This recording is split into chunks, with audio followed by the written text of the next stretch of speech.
Pakistan food and travel. अस्सलाम वालेकुम जी, हम निकले हैं कोयटा से और रास्ते में हमने जाना कहीं और है।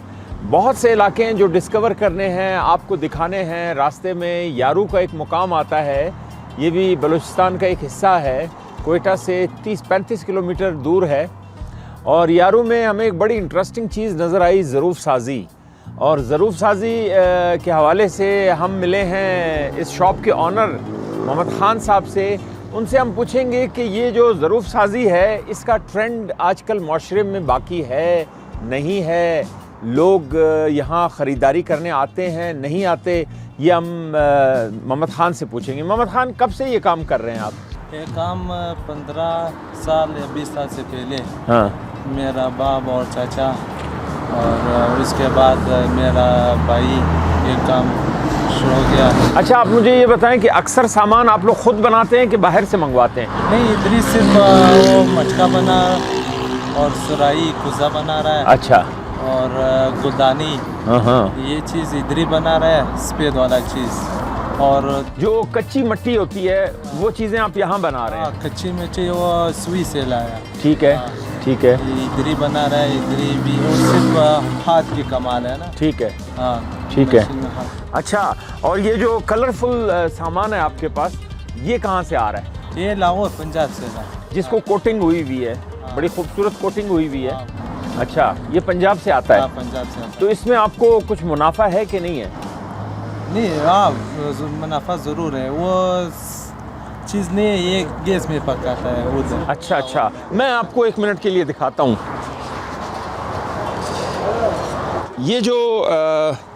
ये जो पतीला है, ये मिट्टी का बना हुआ है। नीचे से बिल्कुल कच्ची मिट्टी आपको नज़र आ रही होगी, लेकिन अंदर इसको रिफ़ाइन किया हुआ है। इसको भट्टी में रिफ़ाइन किया हुआ है और इसमें आप खाना आराम से इजीली बना सकते हैं। और ये सेहत के असूलों के मुताबिक भी हमें मिट्टी के बर्तनों में खाना पकाना चाहिए। अच्छा, मुझे ये बताएं कि लोग लेते हैं आपसे? हाँ, लेते हैं। अच्छा, कितना बिक जाता है दिन का आपका? यार तकरीबन ये चीज़ नहीं है, कढ़ाई हांडी। हाँ। वो दिन में एक ऐसा दिन आ रहा है, वो 2-3। अच्छा, दिन में 2-3 हांडियाँ बिक जाती हैं इनकी। अच्छा, और आपके मटके कितने बिकते हैं गर्मियों में? अभी तक तो सीज़न तो गर्मी का मटके का सीज़न। सही। अभी तो सिर्फ चाय कप लेना चाहिए। हाँ। और कढ़ाई चाहिए, हांडी चाहिए। अच्छा, हांडी और चाय के कप्स बिकते हैं अभी भी? अभी भी। अच्छा, लोग जब यहाँ से गुजर रहे होते हैं किसी और शहर की तरफ जाने के लिए, तो आपकी दुकान पे रुकते हैं? हाँ, बिल्कुल। वो पहले 1 महीने से पहले एक आदमी आ रहा है, वो बोला है एक पानी का कूलर नहीं। हाँ। वो मेरा दोस्त दुबई में है। अच्छा। तो उधर। अच्छा, दुबई से मंगवाया उन्होंने या गिफ्ट भेजना था उन्होंने? अच्छा, गिफ्ट में भेजना था। यहाँ से वो मटका लेकर गए हैं, कूलर, जो मिट्टी का कूलर होता है, वो दुबई उन्होंने भिजवाया है। अच्छा, तो आप हमें जहाँ पर आप ये मटके वगैरह बनाते हैं वो जगह दिखा सकते हैं? हाँ, बिल्कुल। आए जी।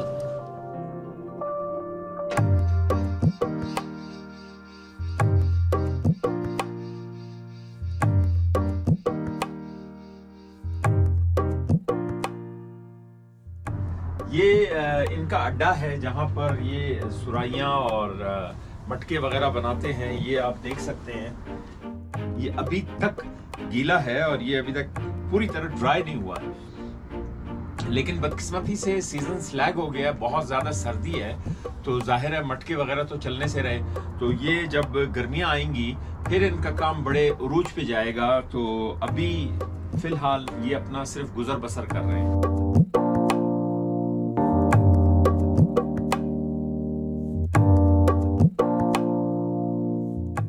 इस भट्टी में आग जलाई जाती है और बहुत ज़्यादा पैमाने पर, बहुत बड़े पैमाने पर आग जलाई जाती है, तब जाकर ये सुराइयाँ वगैरह, मटके वगैरह इसमें पक कर वापस निकलते हैं। तो फिर ये रिफ़ाइन होकर मार्केट में आते हैं।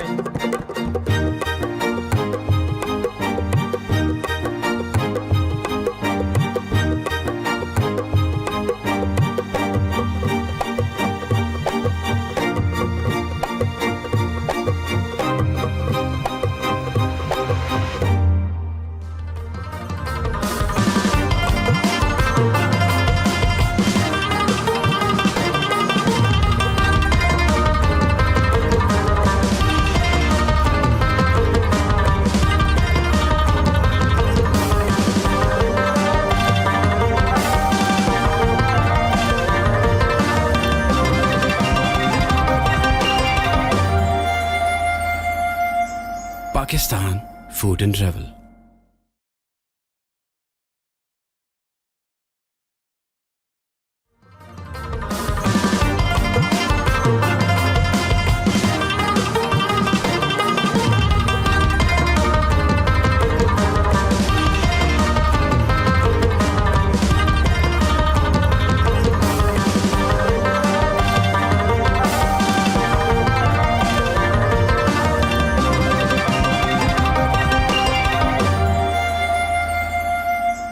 Pakistan food and travel. मैं इस वक्त कोयटा से 30 किलोमीटर दूर एक बहुत खूबसूरत जगह है जिसका नाम बोस्तान है। शेख सादी की किताब भी आपने सुनी होगी, उनका नाम बोस्तान। लेकिन ये एक प्लेस है बहुत खूबसूरत और तारीख़ी प्लेस।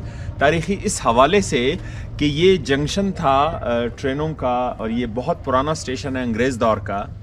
यहाँ पर ट्रेनें जोब से कोयटा से जोब और कोयटा से बोस्तान और चमन जाया करती थी, लेकिन अब नापैद हो गई हैं ट्रेन।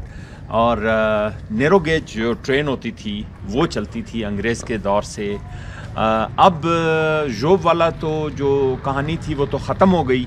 अब सिर्फ रह गया चमन, और चमन हफ्ते में सिर्फ 2 दिन ट्रेन यहाँ से गुज़रती है, हफ्ता और मंगल। इसके अलावा ट्रेन का कोई वजूद नहीं है इस इलाके में। और ये उस ज़माने में अंग्रेज़ के दौर में ये बहुत ज़्यादा बिज़ी और बहुत ज़्यादा मसरूफ़ स्टेशन हुआ करता था।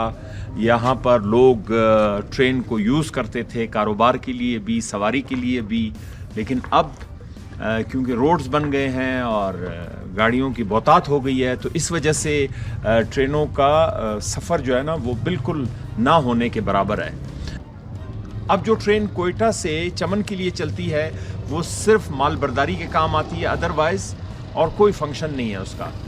हमने जो ये डब्बे थे अंग्रेज़ दौर के नैरो गेज, ये भी आपको दिखाने हैं। और स्टेशन मैं इस वक्त बोस्तान स्टेशन पे खड़ा हूँ। बहुत तारीख़ी और बहुत खूबसूरत छोटा सा स्टेशन है और बहुत लविंग सा एक फ़ील आती है यहाँ पर। और ये लिखा हुआ है उस ज़माने से कि ये जो height about the level sea level से 1566 किलोमीटर के करीब है। ये मतलब इसकी हाइट जो है वो समंदर से 1566 मीटर 1566 मीटर ये ऊंचा है ये इलाका सतह समंदर से। और यहाँ के जो तारीख़ी काम थे वो भी आपको दिखाने हैं हमने। यहाँ की जो पटरियाँ हैं, यहाँ के जो लोग हैं, यहाँ का जो माहौल है वो भी आपको दिखाना है। लेकिन एक ज़माने में बहुत खूबसूरत ये प्लेस था, बहुत खूबसूरत ये स्टेशन था, गहमा गहमी होती थी, रौनक लगी होती थी। लेकिन अब यहाँ पर बिल्कुल वीराना है। तो आए आप मेरे साथ, मैं आपको इस स्टेशन के जो बोस्तान है उसके मुख्तलिफ पोर्शंस दिखाता हूँ।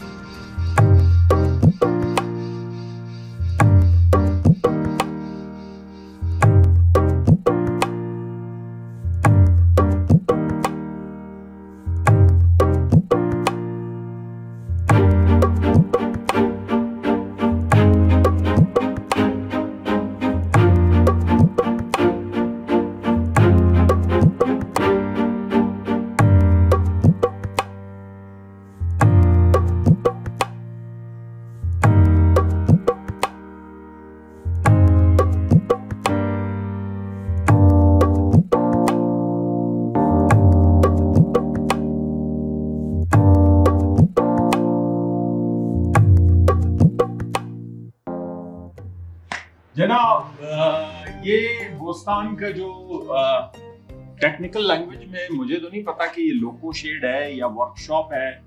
बहरहाल इतना मुझे अंदाजा है कि यहाँ पर ट्रेन रुककर उसकी जो मरम्मत थी और जो ऑयलिंग शॉइलिंग होती थी वो इलाका है ये लोको शेड जिसको कह सकते हैं, या वर्कशॉप कह सकते हैं आप। और भी बहुत सी ऐसी जगह हैं जो हमने आपको दिखानी है।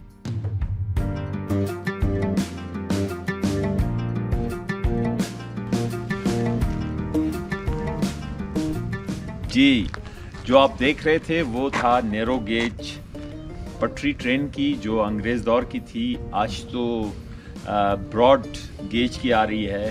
ये थी वो नैरो गेज जो हमने आपको दिखानी थी। और ये जो मेरे अकब में डब्बे आपको नाकारा खड़े हुए स्क्रैप में खड़े हुए हैं, ये अंग्रेज़ दौर के डब्बे थे जो नैरो गेज थे, लेकिन अब इनकी शायद ज़रूरत नहीं है। और ये क़याम पाकिस्तान के बाद से अब तक उसी हालत में इसी तरह खड़े हुए हैं ये डब्बे, और ये बिल्कुल बेकार हो गए हैं।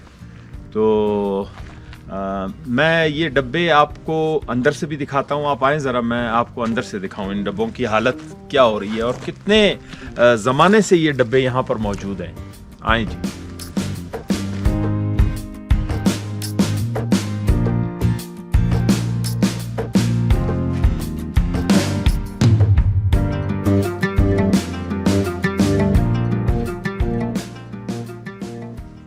ये डब्बों की हालत है अंदर से जो आपको दिखाना मकसूद था।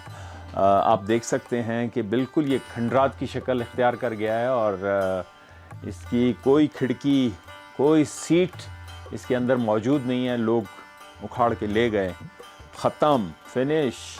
और आई डोंट नो कि इस वक्त ये क्यों यहाँ पर मौजूद हैं। इसको हुकूमत पाकिस्तान को चाहिए कि इसको स्क्रैप में इस्तेमाल करके इससे काम लें।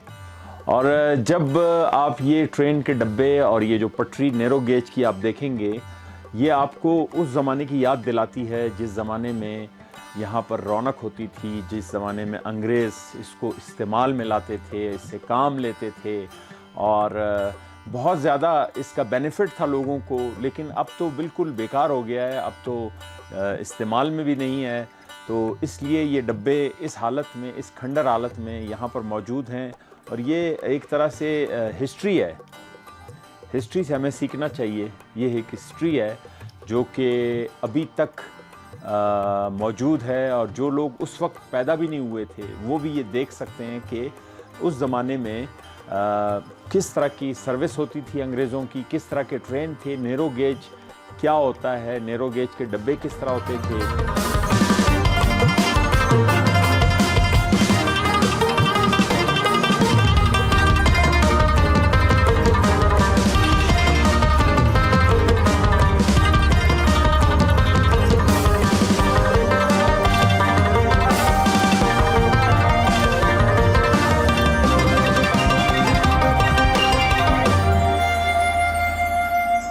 Pakistan Food and Travel.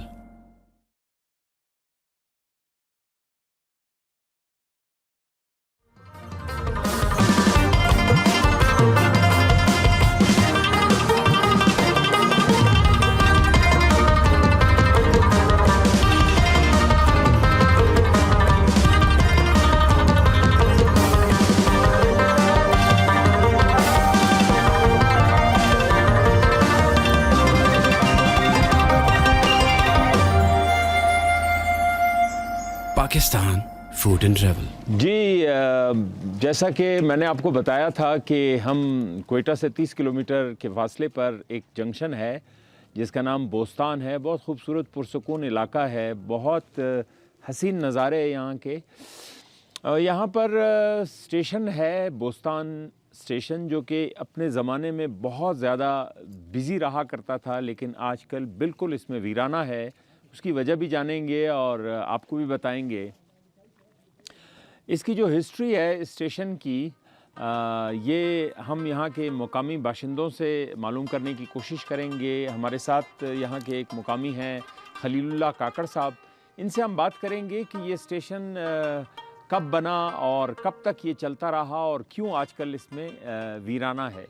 जी खलीलुल्लाह साहब, आप बताएं ज़रा। बिस्मिल्लाहिर्रहमानिर्रहीम। मेरा नाम खलीलुल्लाह काकड़ है। सबसे पहले तो मैं पीटीवी का मशकूर हूँ कि यहाँ पर आप लोग आए और हमारी इलाके के आप लोग कवरेज कर रहे हैं। जहाँ तक बोस्तान की हिस्ट्री की बात है तो बोस्तान की हिस्ट्री के बारे में ये कहना कि कब स्टार्ट हुआ है ये एग्जैक्ट किसी को पता नहीं। इसके लिए मैंने ख़ुद इंग्लिश गज़ट 1905 का जो है वो पढ़ा है, बहुत सारे बुक्स पढ़े हैं, लेकिन एग्जैक्ट ये कहना कि कब स्टार्ट हुआ है ये किसी को मालूम नहीं। लेकिन ये कहना बजाना होगा कि 1885 तक यहाँ पर बहुत सारे काम जो है वो मुकम्मल हो चुके थे। 1885 तक। 1885। यानी यहाँ से तकरीबन 2 किलोमीटर के फासले पर बहुत बड़ी नदी है यहाँ बोस्तान की, वो गुजरती है। उस पर अंग्रेज़ों ने एक पुल तामीर किया जिसे हम लोग मकामी ज़बान में सुर पुल कहते हैं। सुर पुल 1885 में मुकम्मल हो चुका था। यहाँ साथ में बोस्तान स्टेशन के साथ अंग्रेज़ों ने एक लोको शेड तामीर की जहाँ पर इंजन के रिपेयर होते थे। तो उसमें वहाँ पे एक टर्न टेबल बना हुआ है जिसमें इंजन को घुमाया जाता था। ये टर्न टेबल 1886 में मुकम्मल हो चुका था। और यहाँ पर जो बोस्तान स्टेशन है, स्टेशन के अंदर स्टेशन मास्टर के कमरे में बहुत सारी ऐसी चीज़ें हैं जहाँ पर 1887 लिखा हुआ है। यानी 1887 में ये स्टेशन तकरीबन पाए तकमील के करीब था। और यहाँ पर जो लाइन बिछी हुई है वहाँ पे जो ट्रैक पे जो स्लीपर लगे हुए हैं, हर स्लीपर पे एक छोटा सा एक मोहर लगा हुआ है जिस पे एयर लिखा हुआ है। तो बहुत सारे यहाँ पे ऐसे मोहर है जहाँ पर 1887, 1886 यानी यहाँ पे तकरीबन 1885, 86, 87, 88 तक बहुत सारे काम हो चुके थे। लेकिन बाद में अगर देखा जाए तो बोस्तान का जो स्टेशन है, कुछ किताबों में ये लिखा गया है कि 1886 में बोस्तान से चमन की तरफ जो ट्रेन जाती थी वो फंक्शनल हो गई। लेकिन जो रोब की तरफ पे ट्रेन जाती थी, तारीख़ में ये लिखा गया है कि 1939 में वो जो है फिर स्टार्ट हुई। और सबसे पहले ये बोस्तान से रोब की तरफ, चूँकि बोस्तान एक जंक्शन है, एक ट्रेन यहाँ से चमन की तरफ जाती थी और दूसरा जो ट्रेन है वो जोब की तरफ निकलती थी। तो जोब की तरफ जो ट्रेन जाती थी, काम बोस्तान की तरफ से स्टार्ट नहीं हुआ, जबकि जोब की तरफ से स्टार्ट हुआ था, अरनाई साइड से। यहाँ पे साथ में खनाई बाबा स्टेशन है, वो 1916 में तामीर हुई। और बोस्तान का जो स्टेशन है वो बोस्तान से जो खनाई की तरफ ट्रेन जाती थी वो नवंबर 1939 में शुरू हुई। अच्छा, मुझे खलीलुल्लाह ये बताएं ज़रा कि ऐसी कोई हिस्ट्री मिलती है कि ये स्टेशन जो बोस्तान का स्टेशन है ये कब तक फंक्शनल रहा है? बोस्तान का जो स्टेशन है सर, एक तरफ से अगर देखा जाए जो चमन की तरफ ट्रेन निकलती थी वो तो अल्हम्दुलिल्लाह अभी भी फंक्शनल है। सही। जो जोब की तरफ ट्रेन निकलती थी वो 1986 तक चलती रही।